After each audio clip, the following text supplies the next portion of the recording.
In 1927, a blind Italian immigrant named Francis Iardi founded the National-Braille-Press because there was no Braille newspaper. Blind and deafblind individuals were dependent on family and friends to tell them about current events.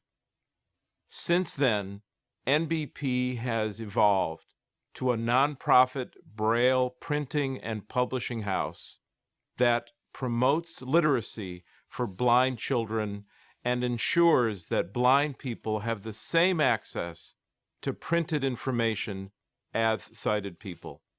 As a Braille reader myself, I know I would not be a successful educated professional without Braille.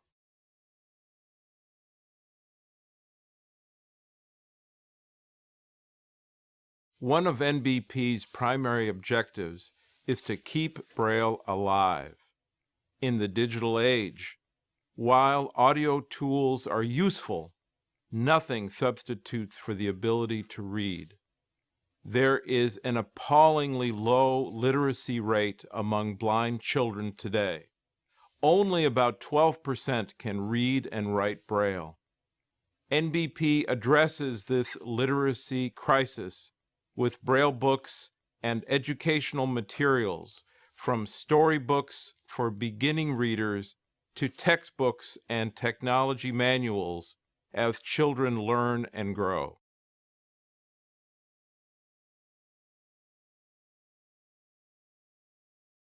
Blind people have many barriers to information, and technology is critical to bridging this gap.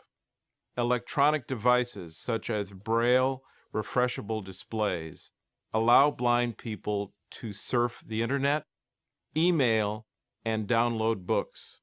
To help blind people stay connected, NBP developed the Center for Braille Innovation to research affordable technologies that will ensure that Braille remains an essential component to literacy for blind people. While paper Braille will not disappear, it is critical that NBP provides information faster and more efficiently in a variety of formats, and with new technologies that allow blind people to keep pace with the sighted world. With decades of experience and a stellar reputation in the blindness community, NBP is uniquely positioned to make this happen.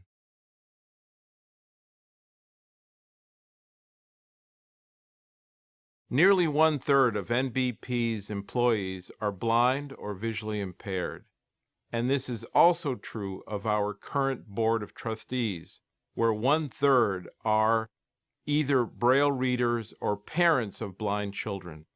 This contributes to NBP's responsiveness in the blindness community. At National-Braille-Press, we strive to be a global leader in producing high-quality, affordable Braille materials and developing innovative technologies that advance Braille literacy. NBP is prepared to take on an active role in harnessing the power of technology to keep Braille alive.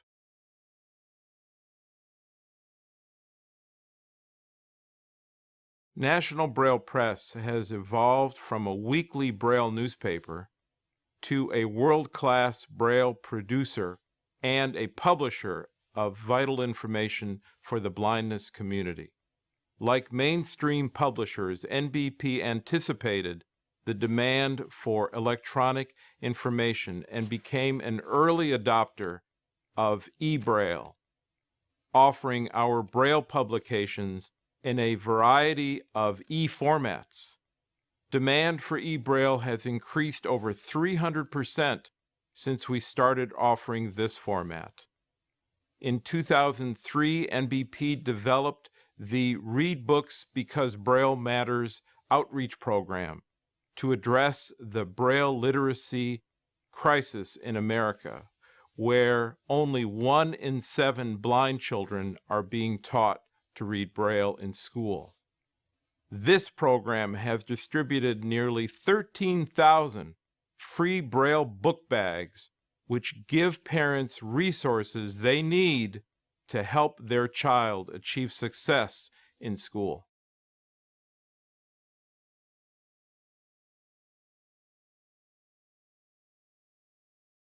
Despite the enormous proven advantages that literacy offers, families with blind children often have an uphill battle in ensuring that their child is taught to read and write Braille. Some sobering statistics underscore this issue. Only 1 out of 7 blind school children use Braille. 84% of blind children attend public school and receive Braille instruction for as little as 1 hour a week. There is a shortage of qualified Braille teachers. At NBP, we believe in parity. As a result, we sell our Braille publications at the same cover price of the equivalent print book, even though it costs 3 to 4 times more to produce. We make up the difference through charitable contributions.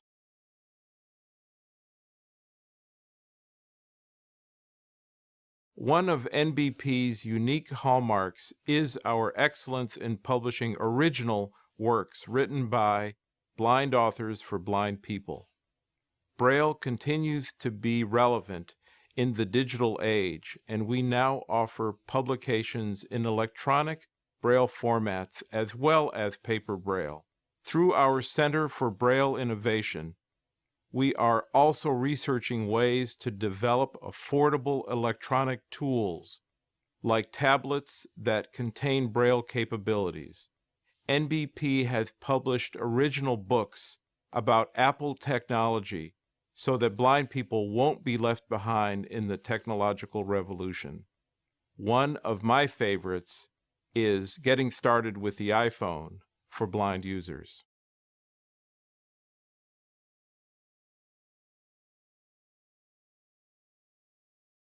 At NBP, we are often asked, is Braille still relevant with today's audio-based technology?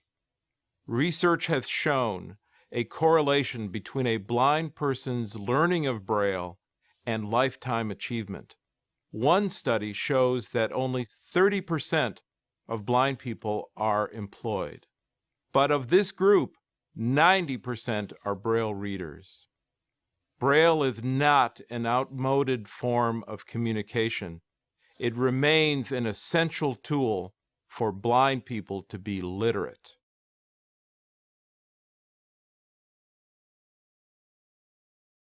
With additional support, NBP could significantly expand the Center for Braille Innovation and focus on 3 core areas.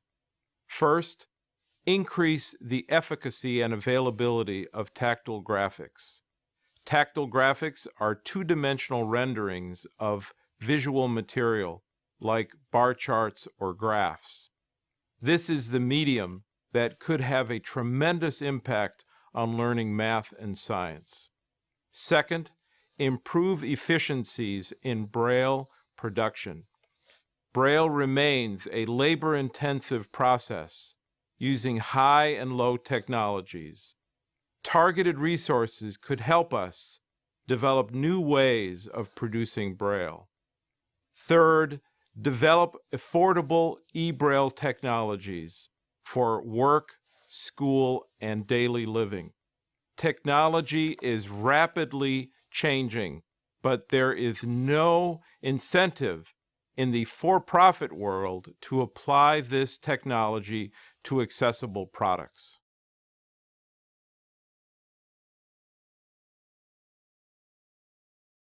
One of the biggest deficits in the blindness community is the lack of reliable data. NBP would love to collaborate with other organizations to collect data that reveals what Braille books are needed, the efficacy of tactile graphics for understanding visual content, and the role of electronic Braille in learning. Braille is an essential way for blind people to learn, to read, and write. and it must be part of the future. New information on the benefits of Braille would impact how we advocate for Braille in the education of blind children and adults. I know that I would not be as successful as I am today without Braille, but we need data to make this point to educators and the broader community.